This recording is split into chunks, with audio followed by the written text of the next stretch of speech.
कहानी की शुरुआत में हमें बताया जाता है कि जादूगरों ने इंसानों से जंग छेड़ दी है। इस जंग में जादूगरों ने अपने बहुत से जादुई जीव और दानवों को युद्ध में उतार दिया है, जिसकी वजह से इंसान बहुत ही आसानी से मारे जाने लगे। जादूगरों का राजा जब सभी इंसानों पे भारी आ पड़ा तो तभी किंग यूथर नामी एक राजा ने जंग में जाने का फैसला कर लिया। किंग यूथर के पास कैलिबर नाम की एक जादुई तलवार थी, जिसकी मदद से उसने जादूगरों के राजा को बहुत ही आसानी से हरा दिया और जादूगरों के हारते ही दुनिया में एक बार फिर से शांति कायम हो गई। इस युद्ध की वजह से किंग यूथर की सेना बहुत ही ज्यादा कमजोर हो चुकी थी। इस मौके का फायदा उठाकर किंग यूथर के भाई वॉटिकन अपनी सेना लेकर वहाँ आ जाता है। दरअसल वॉटिकन कैसे भी करके अपने भाई का राज्य हड़पना चाहता है ताकि वो खुद राजा बन सके, पर किंग यूथर के पास जादुई तलवार होने की वजह से अब तक वो उसका कुछ भी नहीं बिगाड़ सका। इसीलिए एक दिन वॉटिकन अपनी पत्नी को एक गुफा में ले जाता है और शैतान से एक डील करता है। इस डील के चलते वॉटिकन अपनी वाइफ को मार कर उसे शैतान को बलि चढ़ा देता है। ऐसा करते ही वो एक नाइट डेमन में बदल जाता है, जिसके पास इतनी शक्तियाँ थी कि वो किंग यूथर को आसानी से हरा सकता था। लेकिन यूथर को इस बात का पहले से पता चल चुका था कि उसका भाई उसे मारने आ रहा है, इसलिए यूथर अपनी पत्नी और बेटे को लेकर वहाँ से भाग जाता है। लेकिन रास्ते में उसका भाई, जो अब नाइट डेमन में बदल चुका था, यूथर की पत्नी को जान से मार देता है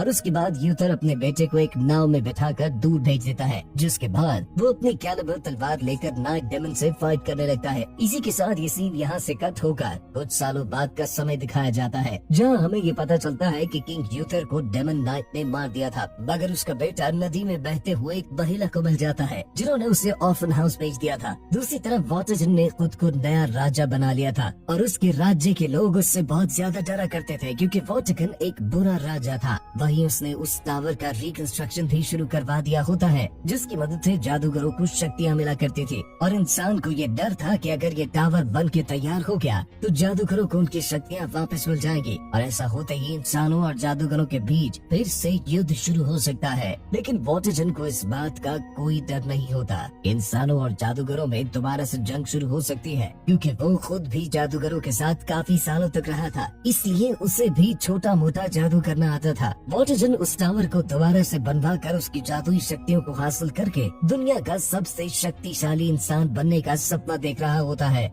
इधर लंदन सिटी में किंग यूथर का बेटा आर्थर छोटी मोटी चोरियां करके अपना गुजारा किया करता और साथ ही वो चोरी के पैसों से गरीबों की मदद भी किया करता। इसी तरह 20 साल बीत जाते हैं और अब आर्थर भी बड़ा हो चुका होता है, जबकि दूसरी तरफ वॉटिकन का डार्क टावर भी बन चुका था। एक दिन नदी का पानी सूख जाता है, जहाँ पर सैनिकों को पत्थर की एक मूर्ति मिलती है जिसमें तलवार गड़ी हुई थी। देखते ही वो सभी उस तलवार को निकालने की कोशिश करते हैं, लेकिन कोई भी उस तलवार को नहीं निकाल पाता। इसलिए वॉटिकन आदेश देता है कि आसपास के गांव और शहरों से लोगों को बुलाया जाए ताकि वो लोग उस तलवार को निकालने की कोशिश करें। वॉटिकन के सैनिक आर्थर को भी बाकियों के साथ पकड़ कर ले आते हैं, लेकिन अब तक कोई भी इस तलवार को निकालने में सफल नहीं हो पाया था। जहां आर्थर को भी तलवार निकालने का ऑर्डर दिया जाता है। अब आर्थर जैसे ही उस तलवार को टच करता है, वैसे ही उसे कुछ विजन्स आने लगते हैं, लेकिन वो उस तलवार को खींचकर पत्थर से बाहर निकाल लेता है। ये देख के सभी हैरान रह जाते हैं और वॉटिकन को भी समझ आ जाता है कि आर्थर ही किंग यूथर का बेटा है, क्योंकि वो तलवार कोई आम तलवार नहीं बल्कि किंग यूथर की कैलिबर तलवार होती है, जिससे यूथर ने पिछले युद्ध में जादूगरों के राजा को हराया था। हालांकि तलवार की शक्तियों के कारण आर्थर बेहोश हो जाता है और वॉटिकन के साथ साथ राज्य के लोगों को भी पता चल जाता है कि आर्थर ही यूथर का बेटा है। अब इससे पहले के राज्य के लोग वॉटिकन के खिलाफ बगावत करते, वो आर्थर को जेल में डलवा देता है और जेल में आर्थर से मिलने जाता है, जहाँ वो आर्थर से कहता है कि मैं कल तुम्हें सबके सामने उस तलवार को उठाने के लिए कहूँगा, लेकिन तुम उस तलवार को मत उठाना। अगर तुमने मेरी बात नहीं मानी तो मैं जेल में कैद तुम्हारी बाकी साथियों को जान से मरवा दूंगा। फिर अगले दिन आर्थर से कहा जाता है कि वो उस तलवार को उठाकर उसकी शक्तियों का प्रयोग करे, लेकिन आर्थर ऐसा नहीं करता। इस पर वॉटिकन अपने राज्य के लोगों से कहता है कि आर्थर किंग यूथर का बेटा नहीं है और ऐसा कह के वो उसे मौत की सजा सुना देता है। अब इससे पहले कि आर्थर को मौत की सजा दी जाती, वहाँ मैग नामी एक जादूगरनी, जिसके अंदर जानवरों को कंट्रोल करने की शक्तियाँ होती है, वो काफी सारे जानवरों को कंट्रोल करके वॉटिकन के सैनिकों पर हमला करवा देती है। तभी वहाँ यूथर के आदमी आकर आर्थर की जान बचाकर भगा ले जाते हैं। वो सभी आर्थर को बचाकर अपने इलाके में ले जाते हैं, जहाँ आर्थर एक बार फिर उस तलवार को उठाता है, लेकिन ऐसा करने से वो दोबारा से बेहोश हो जाता है। यहाँ पर सभी लोगों ने आर्थर को अपना राजा मान लिया होता है, लेकिन आर्थर को इस बात पर विश्वास ही नहीं होता कि वो उनका राजा है। तब नागी उस तलवार पर अपनी जादुई शक्तियों का प्रयोग करके ये पता कर लेती है कि आर्थर के साथ बचपन में क्या हुआ था। साथ ही साथ उसे ये भी पता चल जाता है कि आर्थर अपनी पुरानी यादें भूल चुका है। वो उसकी यादें वापस लाने के लिए उसे डार्क लैंड में भेजेगी, जहाँ जाकर आर्थर को सब याद आ जाएगा। आगे हम आर्थर को डार्क लैंड की ओर जाते हुए देखते हैं, जहाँ उसका सामना बहुत सारे मैजिकल क्रिएचर से होता है, जिन्हें वो एक एक करके मारते हुए आखिर में उस टावर तक पहुँच जाता है, जहाँ जाने के लिए मैग ने उसे कहा था। वहाँ पहुँचते ही उसकी कैलिबर तलवार चमकने लगती है और उस तलवार के चमकते ही आर्थर को सब कुछ याद आ जाता है। अब हमें दिखाया जाता है कि उस दिन डेमन नाइट और यूथर के बीच हुई फाइट में डेमन नाइट भारी पड़ रहा था, लेकिन यूथर ने अपनी कैलिबर तलवार को हवा में उछालकर खुद उसके नीचे आ गया, जिससे वो तलवार यूथर के पेट में जा लगती है और वो पत्थर की मूर्ति में बदलकर पानी में जा गिरता है। दरअसल यूथर ने खुद को पत्थर में इसलिए बदला ताकि वो तलवार डेमन नाइट को न मिल सके, और इस पूरी घटना को छोटा आर्थर एक नाव में बैठकर देख रहा था। इसी के साथ आर्थर का फ्लैशबैक खत्म होता है और हम नेक्स्ट सीन में मैग और आर्थर को देखते हैं। मैग आर्थर को बताती है कि जादूगर और इंसान हमेशा से साथ रहा करते थे,